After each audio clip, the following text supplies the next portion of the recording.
of Mercy, a small, dusty village nestled between mountains, lived Ariella, a woman of quiet strength and unwavering faith.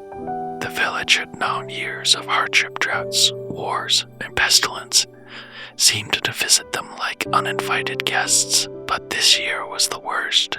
The river that once brought life to their crops had dried up, and the sky seemed determined to withhold the rains. Ariella's family had dwindled over the years. Her husband, Gideon, had perished in a raid, and her 2 young children were taken by a sickness that swept through the village. All that remained was her frail, aging father, Baruch, and herself. Each day, Ariella scoured the barren land, searching for anything to fill their bellies. One evening, she returned home empty-handed.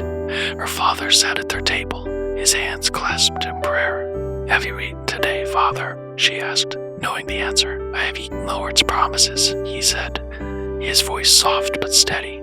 "For it is because of his mercy that we are not consumed." Ariella's heart ached at his words. She didn't have the strength to argue, but in her silence, doubt grew.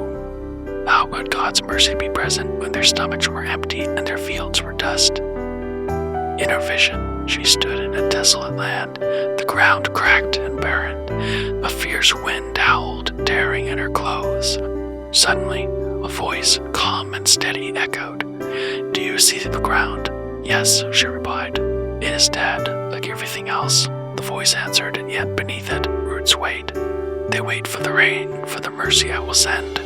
They are not consumed because my hand sustains them, even in this drought. Ariella awoke with tears streaming down her face. The words rang in her ears. They are not consumed. The next morning, she rose before dawn and wandered to the outskirts of the village. She stopped by a grove of withered trees, her heart heavy with the memories of the life they once gave. As she knelt in prayer, she heard a rustling sound behind her. Turning, she saw a flock of ravens circling low. One by one they landed, and their beaks were bits of bread, olives and dried fish. The sight took her breath away.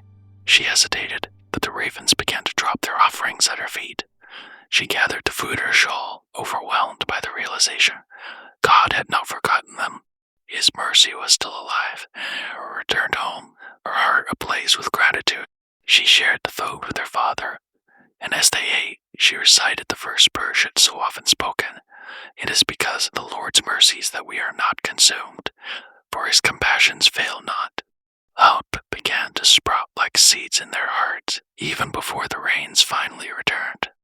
The villagers, inspired by Ariella's story, gathered to worship the God who had proven his faithfulness in their darkest hour.